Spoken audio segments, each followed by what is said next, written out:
Welcome to the She Leads podcast. I'm your host, Adrienne Garland, CEO and founder of She Leads Media, a global media company dedicated to the advancement of women leaders and entrepreneurs worldwide. I'm also an adjunct professor at NYU and Rice University, where I teach on the topic of entrepreneurship.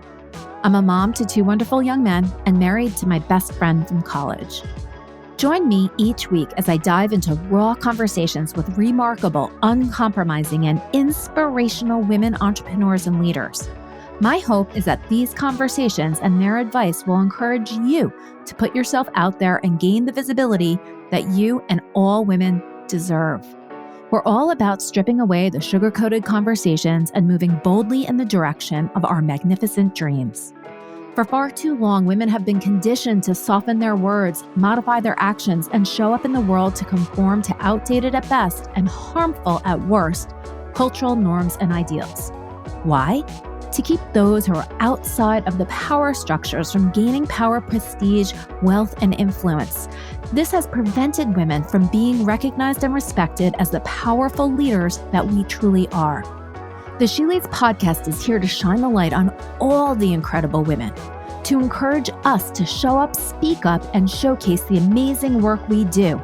Speak with confidence about the innovative and transformational thoughts that we have, and celebrate the positive impact that we are making in this world, both personally and professionally. So let's do this. Let's lead.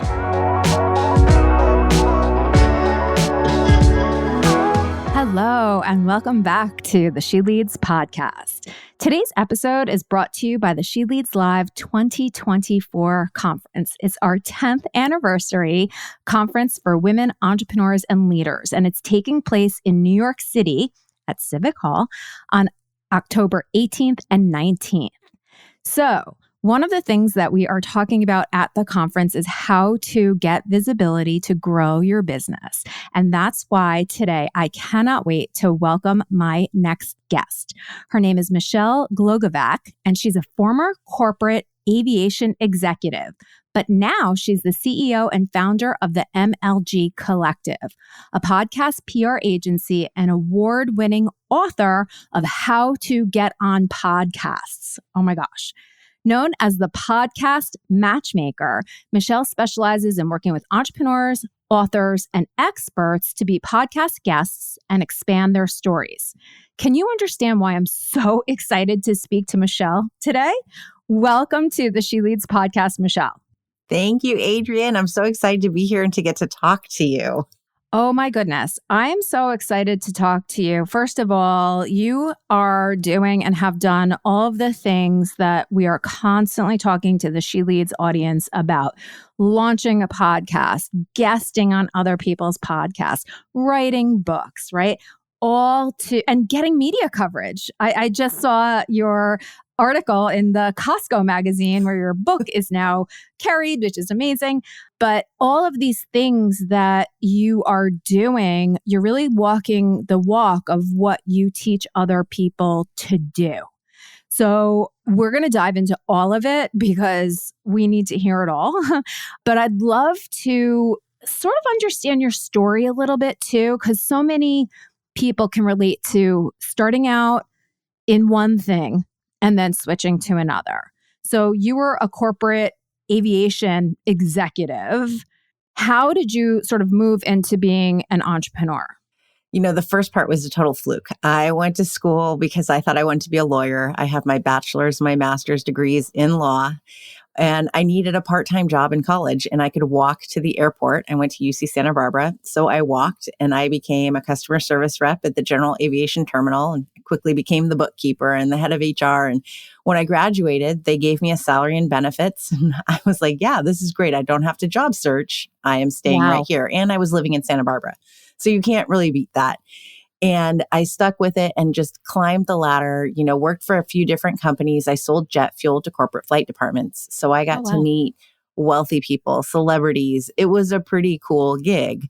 And 18 years later, finally, I was laid off. And it was the blessing in disguise because I would probably still be here if I didn't get that push of what else is there? By then, I had two tiny humans. They were a year and 3 weeks apart, and they were at home with me and my husband. He works from home too. And I said, what is it that I can do where I can make a financial contribution to our household, stay at home with my kids because I'm enjoying working from home, but really feel like I'm making a difference in the world that they're growing up in? Because I felt like selling jet fuel and keeping the rich was really not benefiting them besides the salary and benefits. And that's when I discovered podcasting. A woman from my birthing class from my first child had sent me a message, and she said, there's a life and business coach who's launching a podcast. I think you might get something out of it because I know you're on this journey of what's next. And I didn't even know that the purple button on my iPhone allowed me to listen to podcasts. This is in 2018. Oh, wow. And I started listening, and I started using social media of, I don't know what I'm going to do, but there's this podcast and she says that we all have a purpose and a passion, and I'm going to figure it out. And she reached out to me and said, you obviously like and understand what I'm doing. Do you want to pitch me to be on other shows to get interviews? And I was like, that's a thing? Yeah, I'll do that. Totally. And I'm someone who has to know everything about everything. So I learned everything that goes into producing a podcast. I ended up producing hers, producing others, but I fell in love with the pitching part because we get to share our stories and our knowledge on a platform that's accessible by everybody. And to me, that was a way to change the world. And I like to say that I'm changing the world one voice at a time by sharing these stories, by helping people figure out what is their story, what's their journey, how do we share it with others, so that someone listening, we build that empathy, we let them know that they're not alone, and we give them the tools and the knowledge that they can get to whatever the next step is in their journey. Somebody else has done it as well. And to make it really just a better place to live in, that we're not alone, even when it feels like we're alone. I love this so much. You're just wrapping all of the amazing things that I think about all the time into your work. And I agree with you that everybody has a story to tell. And usually, especially we're so focused here on women entrepreneurs, you'll find that women entrepreneurs especially have a story to tell, because often the companies that they are starting are born out of some problem or challenge that they've faced in their life. So it's like their story is inherent in their business.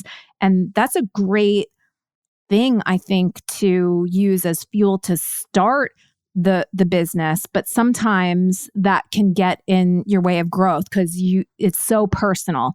These businesses become so personal. But I love that there is this, and it's been around for a while, but there's this new medium, right? A new media channel, podcasting.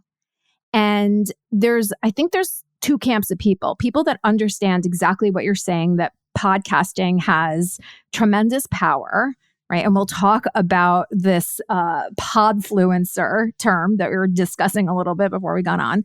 And then there's people who you'll hear say, oh, everybody's got a podcast. It's just these people, talking into a microphone in their basement. Like, what possible influence can that have? I'm so focused in She Leads Media about encouraging women to share their stories and share their businesses, and especially leveraging the media to do so. But sometimes they want the Wall Street Journal article. Can you tell us a little bit more about this whole idea of podfluencers and why it's important as a woman business owner to actually share your story and your business on a variety of different podcasts? Yeah, I love the term Podfluencer. Spotify came out with it, and I was like, I will take that. I'm going to hook it. And I went ahead and got the domain, the Podinfluencer, and I got the Instagram handle. I took all of that while it was available. Amazing. So if you do that, own domains and all that stuff, that's one of my tips. A podcast, yes, it's a blessing and a curse that anyone can have one and anyone can have one. Should everybody have one? Not necessarily. But it allows us to get to know other people. It is like jumping on and listening to your best friend or your neighbor or someone that you otherwise would not meet because, for instance, you're on the other side of the country than I am. We wouldn't otherwise connect per se, to be able to jump on a podcast and have this hour committed to each other to have a conversation is huge.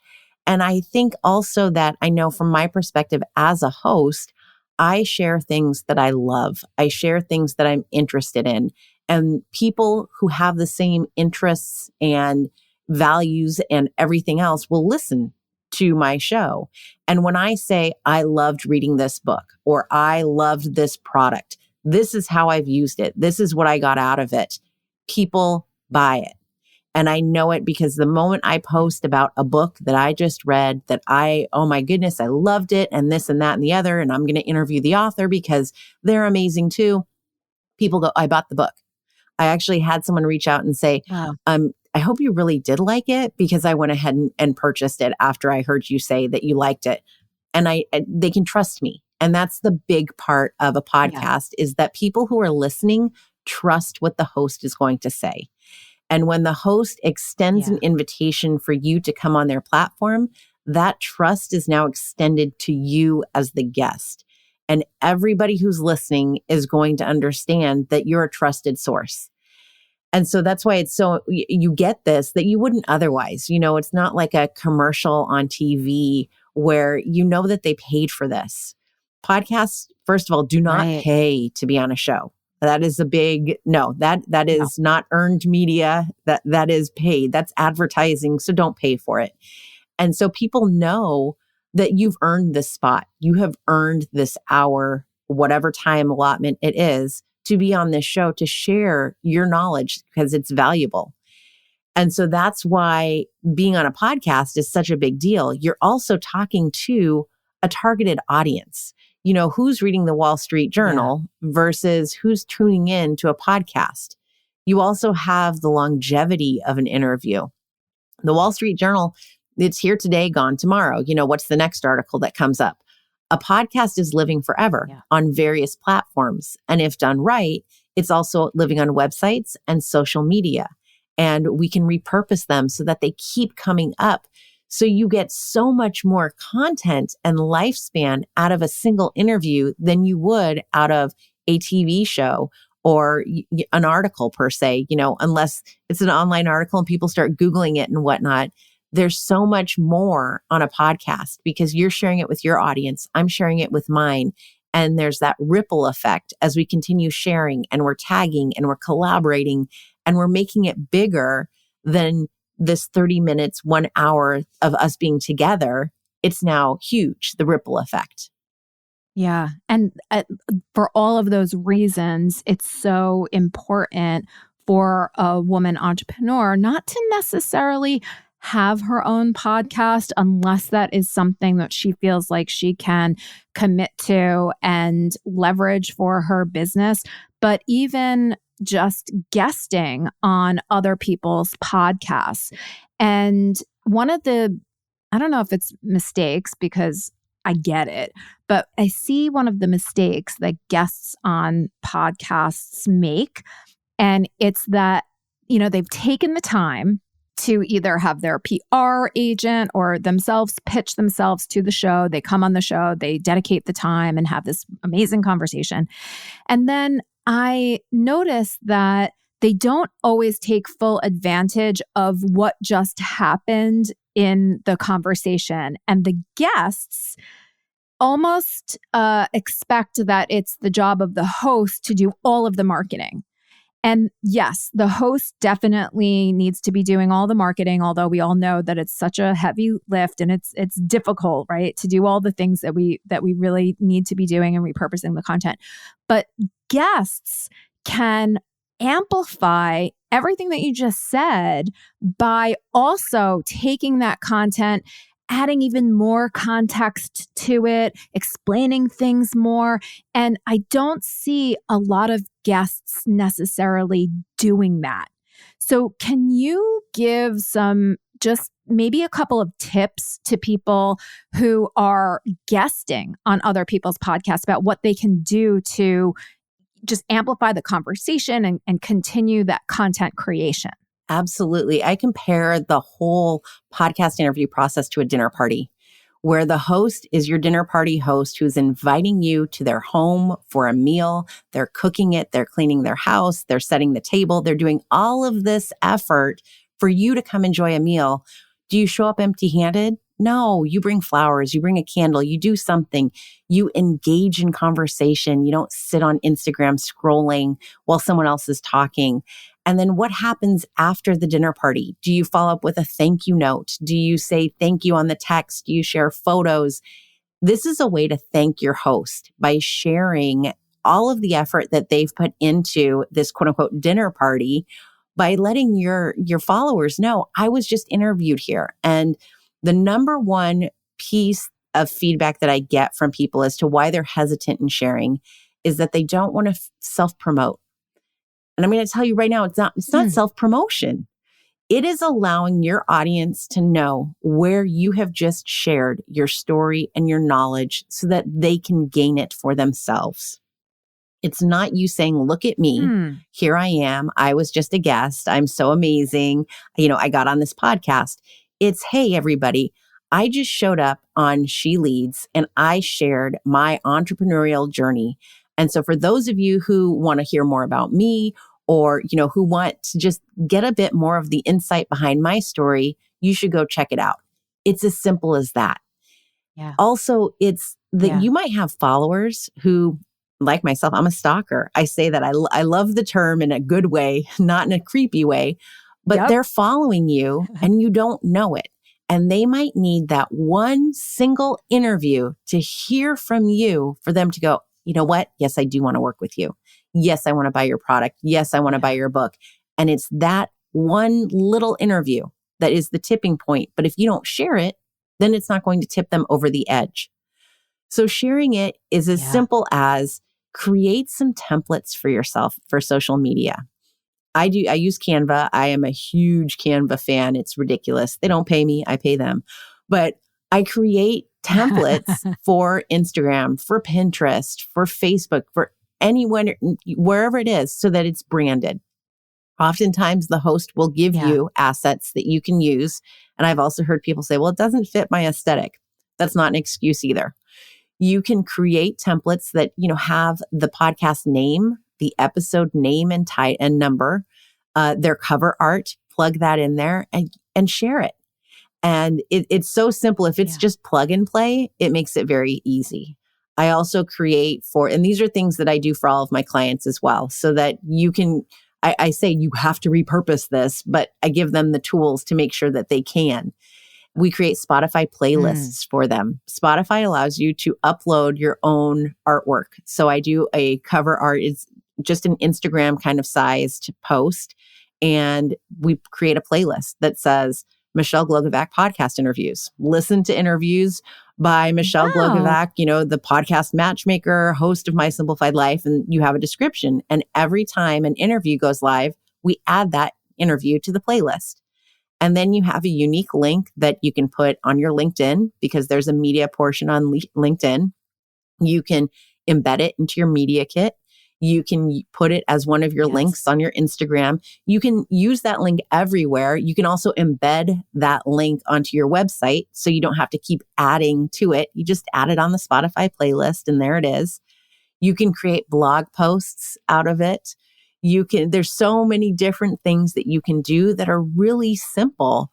And, just incorporate it into your social media content that you're already creating.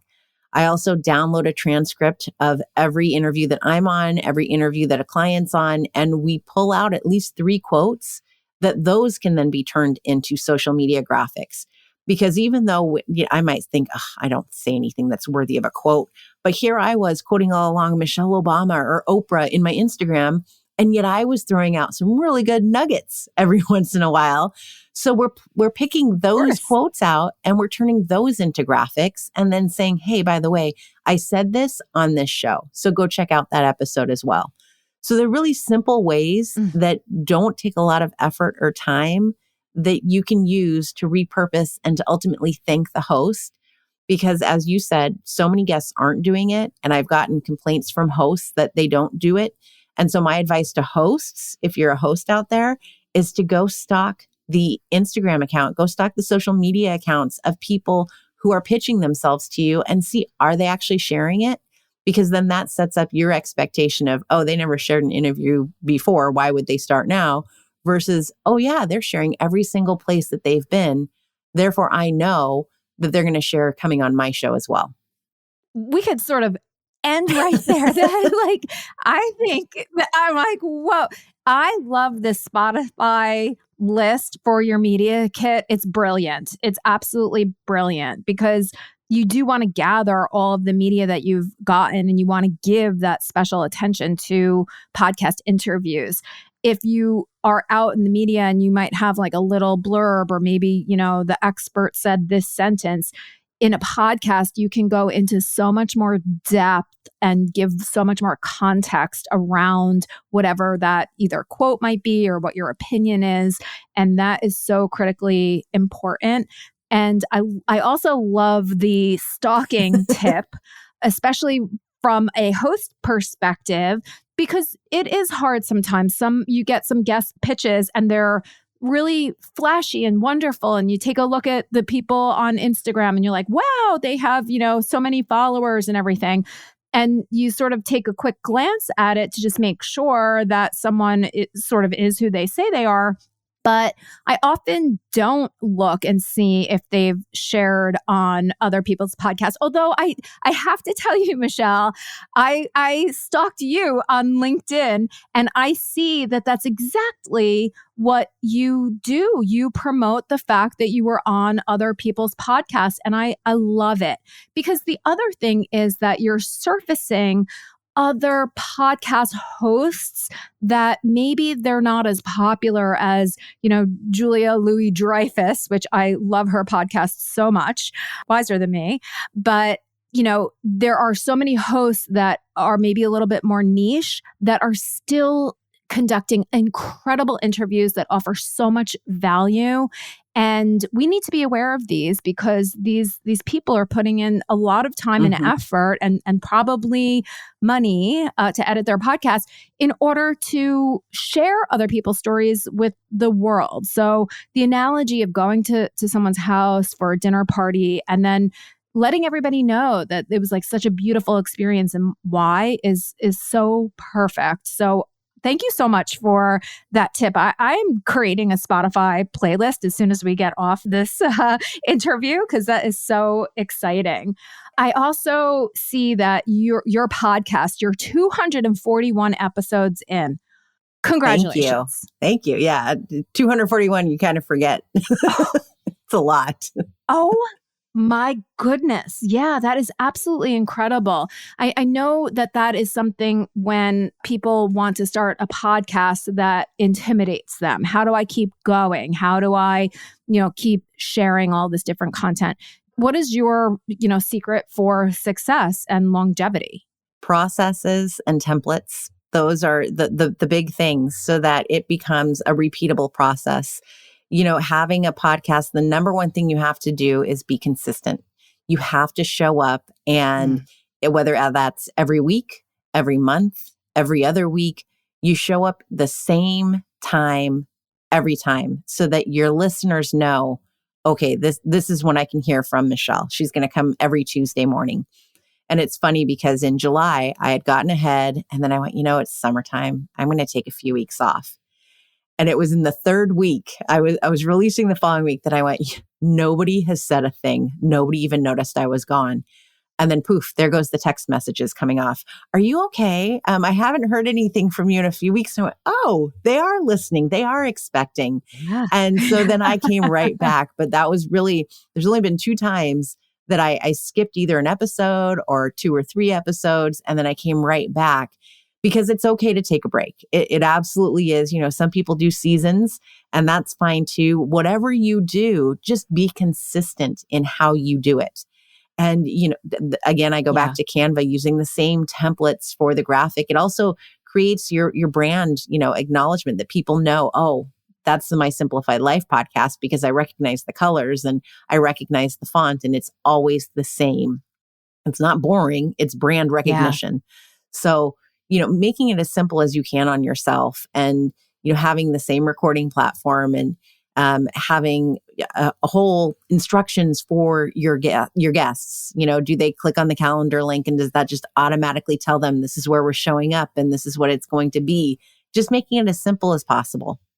Yeah, the consistency piece is definitely the key to success. And I think that that's in like everything in life, but it's not easy. Like as simple as it is, it's definitely not easy to be consistent. Even with the She Leads podcast, I got a notice from my hosting platform the other day that it was 52 weeks straight that I have been podcasting, and I was like, oh, that's amazing that I've done it every single week for the entire year, because I definitely took a little break in there, and I too got ahead at the beginning of the summer, and I said, let me just kind of relax a little bit. And now I'm in the I need to get this out, next week, because I'm not as far ahead as I thought I was. But I think that is something that we as women entrepreneurs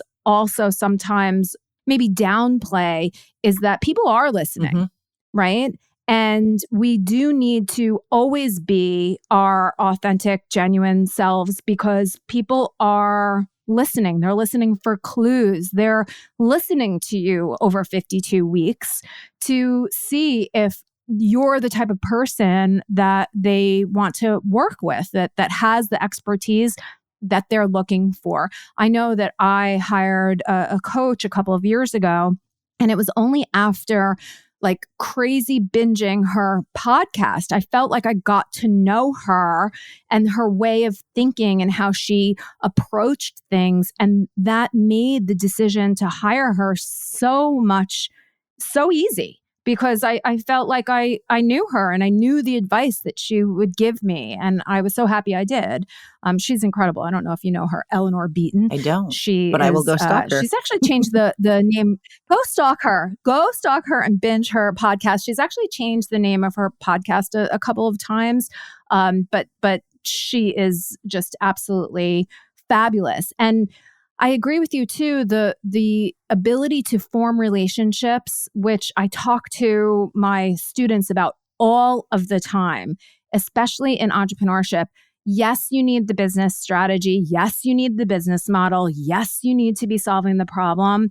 But sometimes just reaching out to people that are in your network can be the most powerful thing, and it can get you farther faster. So podcasting is this excellent way to build a deeper relationship pretty quickly. It really is. And I'm very selfish with my show. I always say, if I'm inviting you on, it's because I want to get to know you better. And it's much better to say, do you want to be on my show? Than it is, can I pick your brain for a cup of coffee? It's the big no. Nobody's like, no, we don't have time for that. But if I'm going to interview you, then I can ask you the questions I want to get to know, while also giving you a platform that's going to reach thousands of people. So it's an absolute win. And for me, I've interviewed so many people that when my book came out, I was easily able to ask them, can you blurb the book? Because you've been on my show. We now have a friendship. We have a relationship. And it opens up doors, as you said, that wouldn't have otherwise been there. So having a podcast, being a guest on podcasts absolutely creates relationships, because we are essentially sitting down for a cup of coffee, just that we're getting much further along, than if we had just met in line at Starbucks and it was like, hey, I like your shirt. Oh, I like your shirt too. Thanks. And creating that kind of a relationship. Yeah. That's so great. And the other thing too that I think is really fascinating about podcasts is that, if you have some type of, history in your podcast, if you've been around and consistently podcasting and have recent episodes, I find that when you reach out to someone who you might not otherwise be able to get to know, that people are very willing to come on your podcast and share their story, because people love to talk about themselves. And when you invite them, they say yes. I actually recommend it. We do this thing in my class where I ask the students to go out and interview an entrepreneur so that they can just understand their story and, that it's not all sunshine and rainbows and, all the lessons that are there and everything.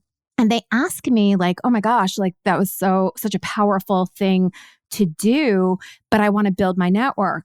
And I've given them advice like, why don't you just start like an interview show or a podcast? Because it's basically the assignment, just over and over and over again.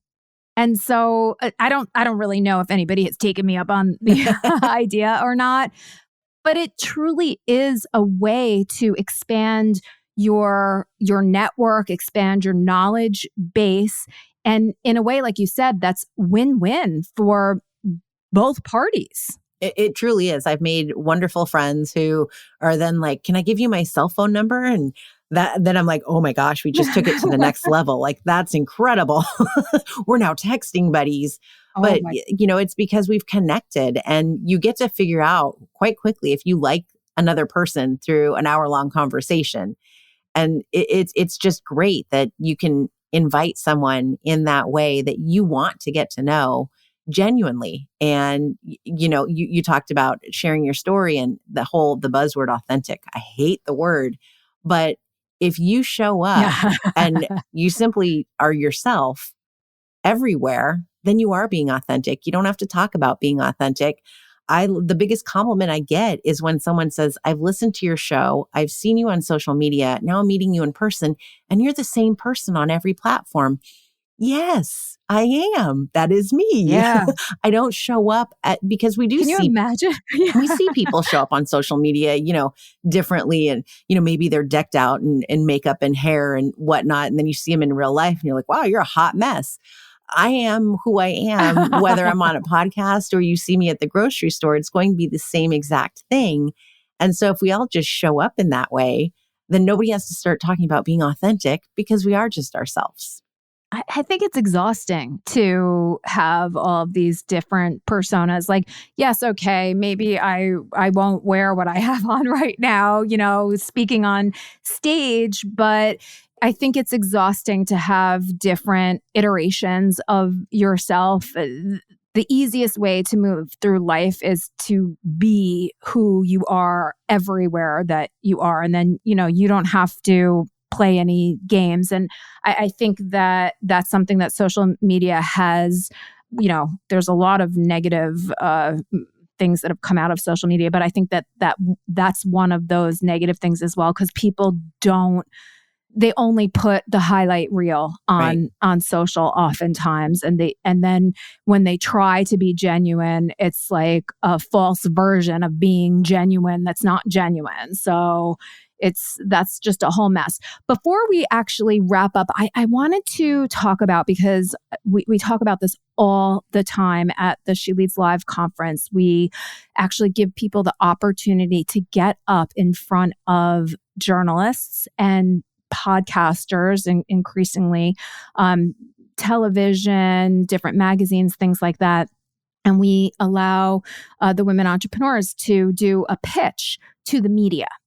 And the media provides them with feedback on how they can best get coverage based on the pitch. And it's a very encouraging, loving panel, but also, pretty straightforward and direct, because journalists do not have the time to play around, right? So I think, I guess I know that type of approach is also increasingly important for people that have popular podcasts. Can you give some tips, because you truly are an expert in this area? Can you give some tips on best practices when it comes to pitching yourself to a podcast? You need to be personal. You need to go listen to an episode or two first and foremost. And that is how I feel you should open up your pitch. Every pitch that I send is personalized to the host. This is what I've listened to. This is what resonated with me. This is part of my personal story and why I connected with this episode. Or maybe I knew the guests that they were talking to. and I connect with them on a personal level. So that is how you Mm, open the pitch. Let them know that you are not copying and pasting. Do not throw spaghetti on the wall and copy and paste the same pitch to 50 podcast hosts, because first of all, we notice it's very easy. And then it's a small network. We talk. There has been yeah. times where I've seen a thread of, I just got this pitch. Oh, I got the same one. Oh, I got the same one. Everybody sees it. So personalize your pitch. Show them that you care and that you have done your homework and your research. That's first and foremost. Do not give the host Mm, homework. Hyperlink to your website, to social media, to past podcast interviews. Make it so that they don't have to stalk you if they don't want to. They should be able to stay within that email and click a link in order to find out about you. They should not have to go type in your name to Google because you didn't include a single link. So don't give them homework. mm, From the topics that you've created for yourself, and I say come armed with at least 6 that should be on your media kit. They don't have to be related. It can be about your personal journey. It can be about your business journey. It can be about something else that your knowledge, your toolbox, your tips. It can be a whole variety of different things, but take the top 2 or 3 that are most applicable to the podcast that you're pitching and include those as the topics. You'll attach your media kit so they can see everything and have a choice if they want something else, but select the 2 that are the most relevant. So that again, it shows that mm. you've done your homework. You know what would be a good fit for the show, and be polite in it. I appreciate that this is what you're putting out there, and I'm going to show up as well. And here's some other places that I've been. And then you can send a couple follow-ups, but be relevant in your follow-ups. Do not be the pesky person who 24 hours later, this is not hard-hitting news. We all have full-time jobs. So do not Yep. reply following up. Did you see this? Bumping it to the top of your inbox. Don't. You don't have to be catchy. Do not save your information or the bigger nuggets for the follow-up. I've gotten that many times of, oh, I didn't mention this in the pitch, but I've also been here and I've done this and I can do this. And don't do that. Just send a simple follow-up of I'm following up, and reply Yeah. to the initial email that you sent so that they all create a chain in the inbox. So nobody has to go look and go, I don't know what you're talking about. These are the simple Right. things. 2 follow-ups for every pitch that goes out. I spread them out about 2 or 3 weeks apart so that it gives them time to look at it. Oftentimes the follow-up, they'll say, oh yeah, I meant to get back to you and I didn't. I appreciate that you gently, polite persistence is key. Keep Yeah. it short in your Yes. follow-ups, but don't give them homework. This is so good. And it's such similar, I mean, probably even verbatim advice from journalists in major publications, right? Research, understand what I'm writing about, understand what I'm Mm-hmm. talking about, right? Don't just send a blanket pitch to everybody. That's like a recipe for disaster. And the community's small. They're going to say that person didn't do their homework. One other, just real quick, do you find that when you're pitching your clients to other podcasters that they prefer, or have you seen that podcast hosts prefer a pitch directly from the guest, or are they perfectly fine receiving pitches from somebody like you, or like oftentimes there's a PR agency that they've hired? I think the feedback I've gotten is that they're okay receiving it from myself and my team. I think when you are not personalizing it and you don't know who the host is, Yes. that then they're like, forget it.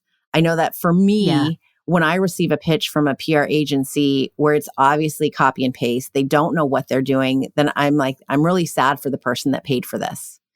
And Yeah. if you are going to pay someone to do this for you, ask these questions. I Good. recently I created a free download on my website of questions that you should ask. And if you were to ask me these questions for my agency, here are my answers as a guide of, what Mm, should you look for? Is it okay to ask for a sample pitch email that has landed a client, a guest spot? I say absolutely, because everyone is different. And I will be upfront with these are all different, but here is an exact pitch replica. It's in my book as well of this is what's worked. Are you creating personalized emails? per host. Yeah. I've seen someone put, we do it per client. No, that's copy and paste. It's per host is the email personalized. So little things like that, how much help are you going to give me in creating my topics? Do you create the media kit? What happens after it goes live? Do you help me at all with any of that stuff? Do you chase it down to see if it has gone live? What kind of assets do you provide me? Ask these questions because oftentimes, maybe something's only $500 a month. You might be getting what you pay for versus paying a little bit more. Like my agency is not $500 a month, but you're also going to get everything that I've talked about in order to make it as easy as possible for you to show up, record the interview, and then share it. Such an amazing investment too, because you don't want to, as a client, you do not want to, even if it's $500, if you just have the interview and that's it, you are literally wasting that money. So Absolutely. It's so worth it to be able to have this comprehensive strategy behind podcast guesting. And so I'm sure that your clients absolutely love everything that you do for them because they might not think of it on their own. So you have so many resources to provide. How can people get your book, get this download that we're talking about, just get in contact with you in general? My website is the MLGcollective.com and it has links to the book. You can buy the book everywhere you buy books. There is an audiobook that is narrated by yours truly. So if you love the voice, you can go download the audiobook. It's also available on ebook and hardback. And then you can also, all of the free resources are there on the website. And you can listen to My Simplified Life wherever you get your podcasts, because I often share all of these tips. In the book, you will also see bad examples and good examples of pitches. So I like to share those on my social media as well, too. I'm at Michelle Glogovac on Instagram. I'm on Threads, Facebook, LinkedIn, all of the places that you can imagine. Well, Michelle, I cannot wait to read your book and download everything and share it even with the She Leads community, because this is a critical piece of what you need to do in order to really get yourself and your business out there. And getting media attention for your business is a success factor. So I hope that everybody that's listening today will take these tips, go create a Spotify list of all of the podcasts that you've been on, and get everything in order so that you can truly take advantage of just podcast guesting and even starting your own podcast. So thank you, Michelle, for spending this incredible amount of time with me today. I feel like I could talk to you for so much longer. Just thank you so much for everything that you've shared and everything that you're doing. Thank you, Adrienne. I really appreciate you having me on and for us to get to know each other. Awesome. Bye-bye.